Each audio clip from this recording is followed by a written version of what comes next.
Good morning, everybody. Something pretty neat. Kind of. Not really. It's going to be a pain in my butt.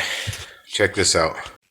Because of the temperature outside, I have condensation and frost inside the bus. The ceiling is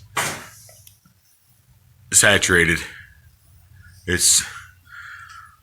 I gotta get that. I won't be able to really do anything until I figure out where my interior wall is going to be. This is just something I'm going to have to deal with. Just everywhere, sweating, frost. I mean, the whole top of the bus inside is condensation. All frost. Sun's hitting this side, so this side's turning to liquid. Sun's not hitting this side, it's still frost.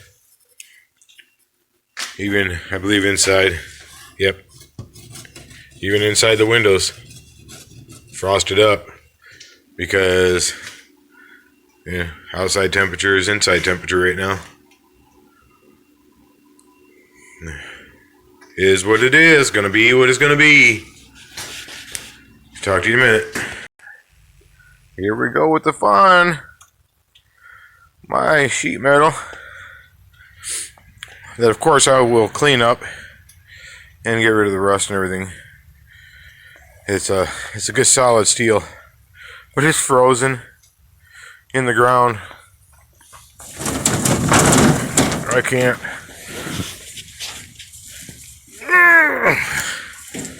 I can't budge it right now. Both sheets frozen. So until I get that figured out, oh boy. Check this out. I was prying on that with that. It's a floor scraper. Meant to get old tiles and stuff off the floor. And it's so cold out here. It snapped clean off.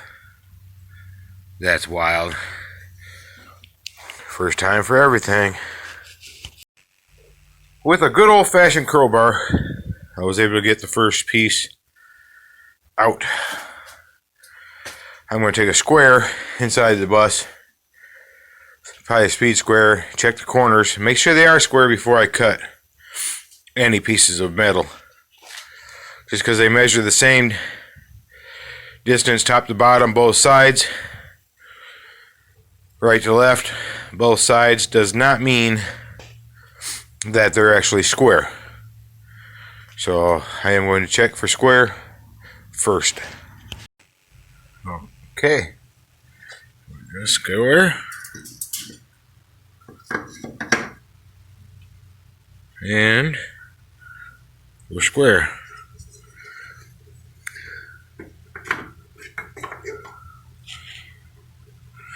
And we're square. We're square. And we're square.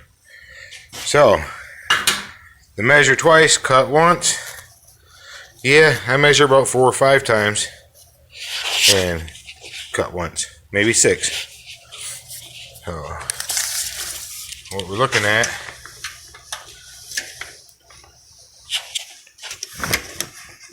right at 32 inches, which will probably have to have some of that trimmed off once I square it in the back, but that's fine. It'll be there, it'll be welded in. By 25 3/4 on this side. This side now is,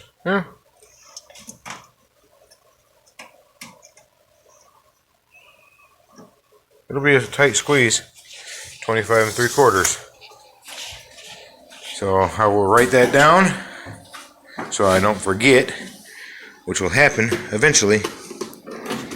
see you when I'm done. Here you have the first panel, all marked out in soapstone. Oh, I am able to get 2 panels. And once I get this one cut out, I'll square up this next one, because there's that little edge right there that I don't want to use. It's been, rusted away. But I'll get them all cut out, and then I will clean them up, bring them back to good shape. I'll have to get rid of things like that. Little nail holes.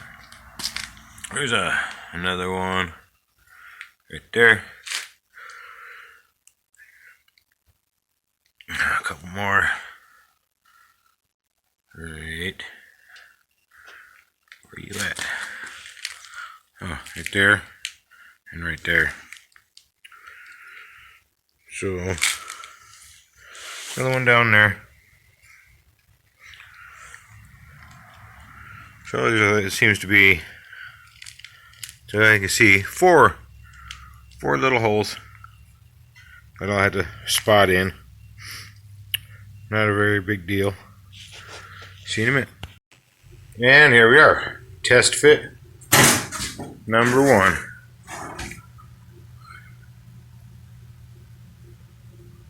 And that'll be all welded in place. Cleaned up, of course, all the little pinholes covered. And then when I cut this in back here and put the bars in, that'll be welded to the framework that's going to support the roof on the back of the bus. So, test panel 1, I say success. It's just wedged in place for now, and that's how I'm going to leave it till I get the other panel cut for that window over there.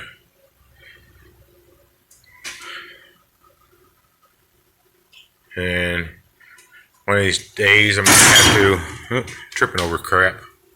One of these days I'm going to have to figure this stuff out, get in here with the test light and a helper, figure out brake lights, blinkers, running lights. Because I believe when we were putting the tail lights on to get this thing here, we blew the fuse to all these overhead lights, all the interior dome lights, except for the driver. The driver has one dome light above the seat, but the dome light switch for the rest of them, none of them come on. So I believe we popped a fuse, so I will have to get into the breaker box, fuse panel, and figure out which one it is, figure out which wire back here gets been cut, goes to that, cap it off, because it will be a hot wire, and it probably got grounded out on something. So that'd be another thing for another day. But today I just want to get this window out and get the test panel made, put in. Now, where that one over there has the yellow rail still on it, this one, as you can see, does not. So I'm going to make both of them panels the same size, which will even out the distance from here to wherever this is supposed to end. So I can have, everything the way it should be. I do have the piece that goes in here on the outside, and that will be welded to the end of this panel when I get it in. So see you in a minute. Okay, so here is the tar I was telling you about. Just a tar strip holds these windows in place. When it's warm, it's gooey. When it's cold, it doesn't expand so much, but it comes off really easy.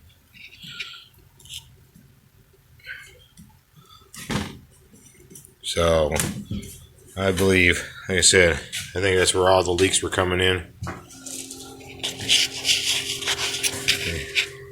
Oh, this window came out super easy. Like I said, when it's cold, it's a little stiff. So, but still, nonetheless, it peels right up.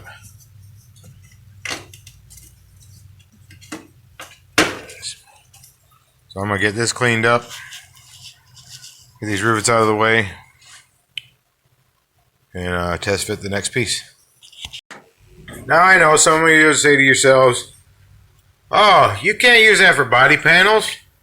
It's all rusty." Well, being that's going on in the garage area, I say, patina, baby. I say it cleans up really nice. Get some of that glare out of that sun out of there. You know, now I'm going to put some rust inhibitor on it. And then flip it over. Do the other side. Side with the rust inhibitor will go to the outside. The side that I'm going to clean up after the rust inhibitor is on this side will be the inside, which it'll get its rust inhibitor after it's welded in place.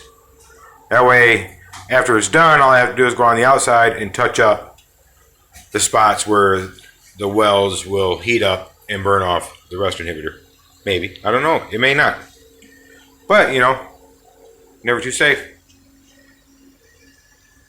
So, that'll be the outside. You know, I guess I still gotta, you know, spot in a couple small, you know, where the screws were that were holding this in place at one time. And this was a metal deck off of trailer. I've already used several of the pieces on other projects. So that's before. And this is in the middle. When I get the rust inhibitor on it and it all dried up, I will do an after shot. See you in a bit. Just one more thing before I keep forgetting. You know, if you like my videos, hit the like button, subscribe, and don't forget to leave a comment. I've only gotten very few. I do appreciate them. I do take them into consideration if there's something interesting being said or being told to me. So, if you have ideas, thoughts that I could, you know, communicate to you with, leave them. Leave me a comment. I will get back with you on it. Or if it's just a general comment, I appreciate them. So, thank you. Alright, everybody, here's where we're at. I got this. Now, this is not going to stay in there. This is just a pattern. I had to find some steel that size. You can get some light in there. Here we go. Follows that. Comes back down. Follows the side where it can be, you know, everything can be screwed together. You see that with the light? You know, it can be screwed together. Frame follows down. I made one pattern to fit both sides because both arches should be the same. See, I got this all notched out. It actually fits better on this side than the other side. You know, fits in there.